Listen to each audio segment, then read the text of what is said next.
अस्सलाम वालेकुम व्यूअर्स, एक नई वीडियो के साथ हाज़िर हूँ। ये मेरे हाथ में पालक के सीड्स का पैकेट आप देख रहे हैं, जो दराज से ऑनलाइन मैंने मंगवाया था। आज 22 नवंबर है और पालक के सीड्स लगाने का जो टाइम है वो जून से नवंबर के दरमियान होता है। 22 नवंबर से मतलब लास्ट वीक है हमारे पास हार्डली। तो ये मैं सॉइल प्रिपेयर करूँगा। तो सॉइल के ऊपर वाला लेयर्स को खोद कर मैं मिट्टी बाहर निकालूंगा और नीचे वाली लेयर्स जो काफ़ी कॉम्पैक्ट हो चुकी हैं वहाँ तक एयर फ्लो होगा, ऑक्सीजन मिलेगी। तो जो जरसूमे वगैरह हैं, माइक्रोबियल लाइफ है, उसके लिए ये काफ़ी अच्छा होता है। ये मेरे हाथ में आप कमर्शियल यूरिया फर्टिलाइज़र देख रहे हैं। चंद दाने इसके भी इसमें डालूँगा। यूरिया सब्ज़ पत्तों वाली जो सब्ज़ियाँ उसके लिए अच्छा होता है। तो ये कंपोस्टिंग के लिए कर रहा हूँ, ये छिलके फलों सब्ज़ियों के, क्योंकि अलहदा से कंपोस्टिंग करूँगा 25-30 दिन लग जाएंगे। तो इसको नीचे ही दबा दूँगा मिट्टी में। मिट्टी के अंदर काफ़ी माइक्रोब्स वगैरह और इस तरह के वो जरसूमे वगैरह होते हैं, यानी जो कि इसको डिकम्पोज कर देंगे और इसके ऊपर पालक के सीड्स जो जर्मिनेट होते रहेंगे और नीचे कंपोस्टिंग होती रहेगी। तो इसके ऊपर हम मिट्टी डाल के इसको एक लेयर से बना देंगे, मिट्टी में इसको कवर कर देंगे ताकि अच्छी तरह से डिकम्पोज हो सके। एक तरह से इस प्रोजेक्ट में हम 2 एक्सपेरिमेंट्स कर रहे हैं, एक कंपोस्टिंग का और एक पालक के बीज लगाने का।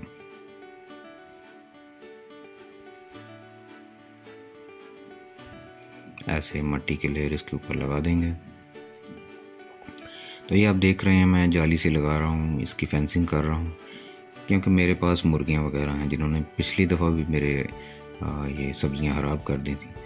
तो उन्हें दूर रखने के लिए ये मैं फेंसिंग कर रहा हूँ इसकी। तो ये हैं जी वो पालक के सीड्स। अब मुझे ये नहीं पता कि ये कौन सी किस्म की पालक है। एक मोटे पत्ते वाली पालक होती है, एक बारीक पत्तों वाली।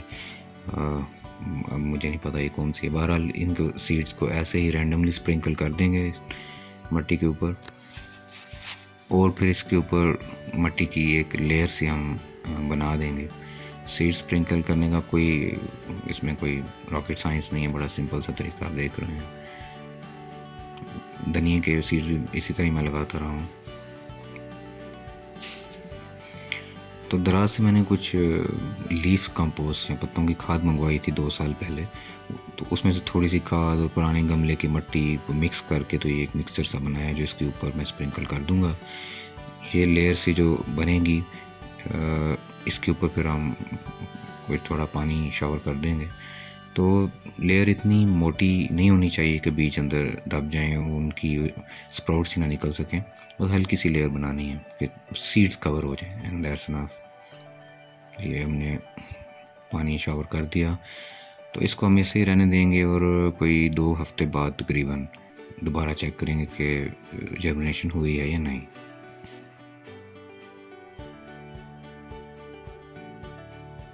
आज 3 दिसंबर है, 22 नवंबर को हमने सीड्स लगाए थे।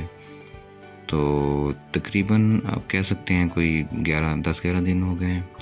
तो मुझे तो जर्मिनेशन होती नज़र आ रही है, हालांकि काफ़ी लेट हमने ये किया है काम। तो आज 8 फरवरी है। फाइनली आप देख रहे हैं कि पालक के पौधे कोई 3 से 4 इंच तक हो चुके हैं। या कोई क्लोजअप व्यू दिखाता हूँ। तो बहरहाल ये जिस जगह मैंने ये बकेट रखी है यहाँ धूप भी नहीं पहुँचती। ये बीच में आप देख रहे हैं एक हरा प्याज भी है। तो धूप बहुत ज़रूरी है सब्जियों की ग्रोथ के लिए, और ऊपर से सीज़न भी गुज़र ही चुका था, तकरीबन लास्ट वीक था हमारे पास। तो तजुर्बे से ये जो चीज़ समझ में आती है इस एक्सपेरिमेंट से कि एक तो सीज़न के अंदर लगाएं, यानी सीज़न के दरमियान या मिड सीज़न से कुछ पहले लगा दें जो भी सब्ज़ी लगानी है, और जहाँ ये सब्ज़ियाँ लगाएं वहाँ धूप आनी चाहिए। तो बहरहाल उम्मीद करता हूँ मेरी ये एफ़र्ट, मेरी वीडियो आपको पसंद आई होगी। तो प्लीज़ मेरी वीडियो को लाइक कर दीजिए, चैनल को सब्सक्राइब कर दीजिए। इंशाल्लाह एक नई वीडियो, एक नए एक्सपेरिमेंट के साथ हाज़िर होऊंगा। तब तक के लिए अपना ख्याल रखिए। अल्लाह हाफ़िज़।